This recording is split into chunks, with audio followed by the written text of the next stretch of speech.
Bom, agora eu vou falar um pouco sobre o aplanamento.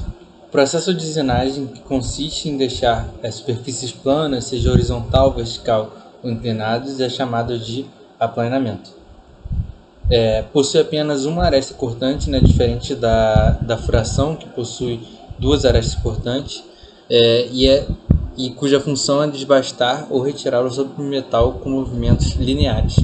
A operação numa plana é mais lenta que numa fresadora, mas a ferramenta de corte da plana ela é mais barata, mais fácil de afiar e de montagem mais rápida. E, consequentemente, então ela vai ser um processo mais econômico do que outros processos como a fresadora, que é uma ferramenta que tem uma ferramenta multicortante. A ferramenta de corte das planas elas podem ser chamadas de bit ou bedame. Plana limadora. A plana limadora ela pode ser horizontal ou vertical, possui movimento retilíneo alternativo, ou seja, aquele movimento de vai e vem.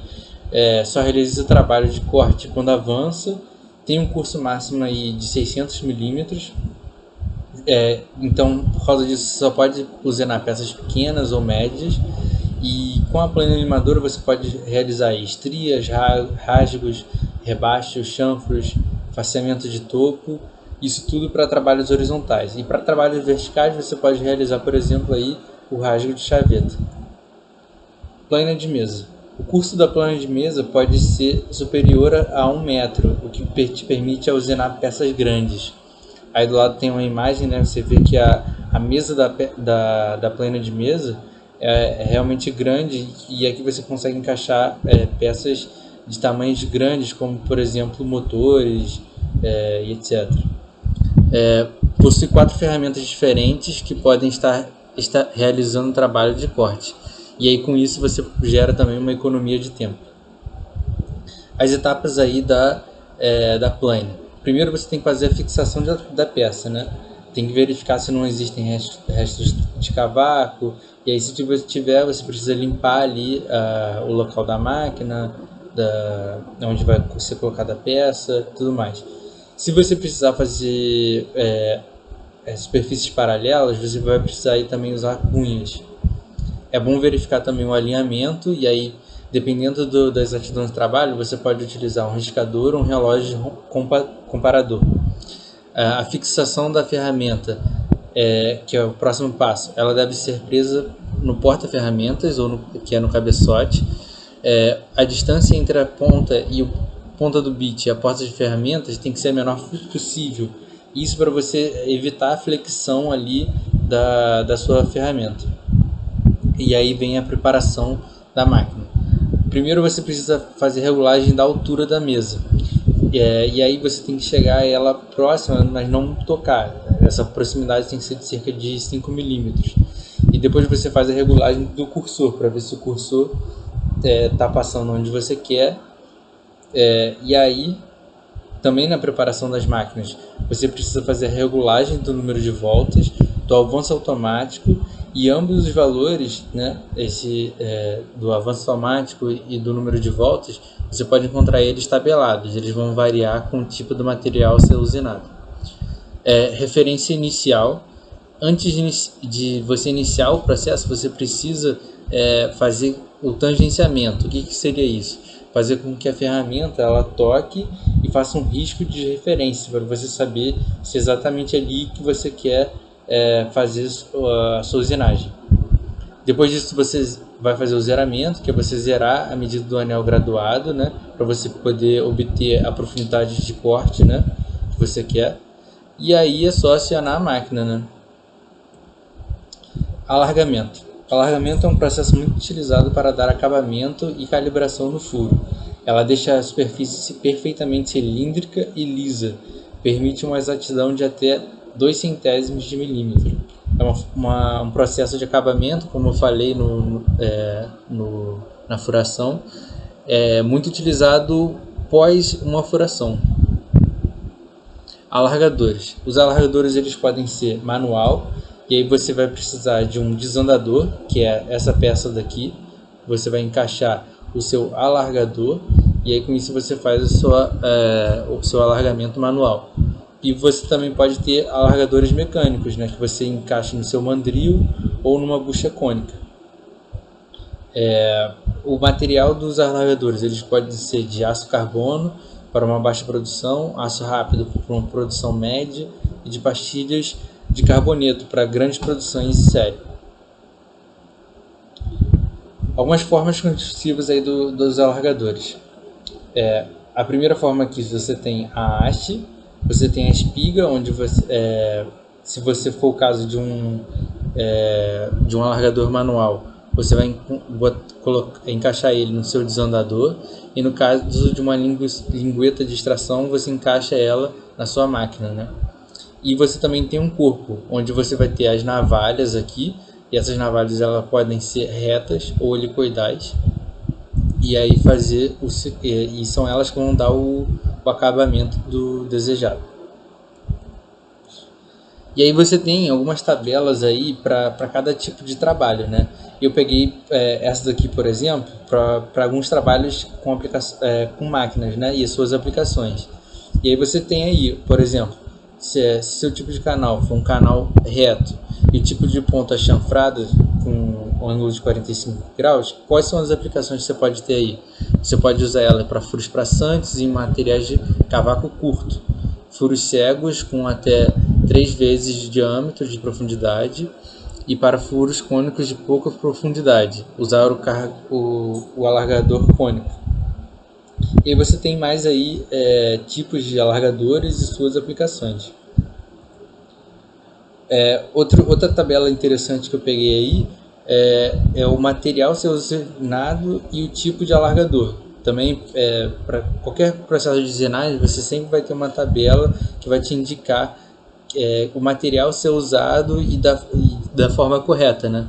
Então, por exemplo, se você tiver que usinar um aço de até 500 kg por milímetro quadrado, você vai precisar de alargadores de estrias retas ou à esquerda de 45 graus.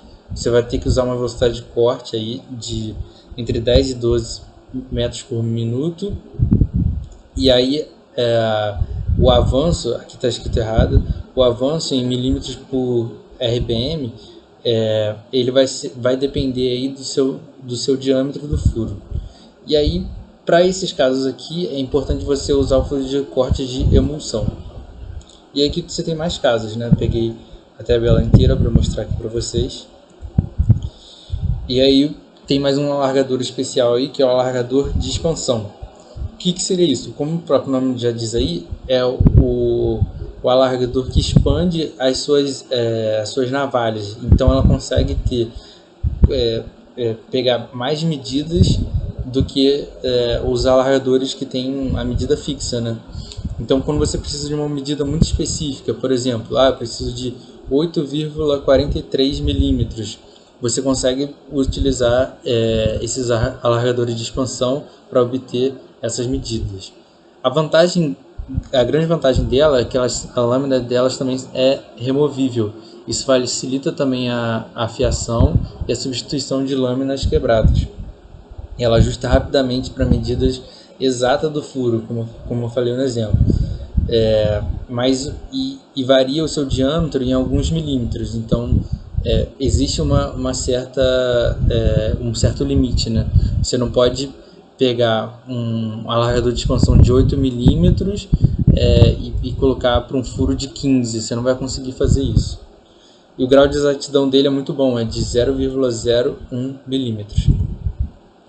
Agora eu vou falar do torneamento. O torneamento é um processo que se baseia no movimento da peça em torno do seu próprio eixo. E ele é o processo mais antigo de fabricação, que ele era utilizado aí para fabricação de vasos de barro, né?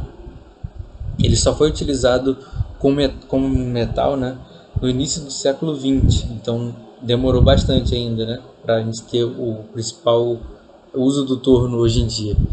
E é um dos processos mais completos, vocês vão ver o porquê.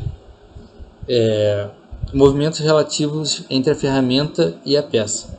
Bem, o torno, e aqui nesse caso a gente vai estar falando do torno universal, ele tem 3 movimentos mais importantes aí, que é o movimento de corte, movimento de avanço e movimento de penetração.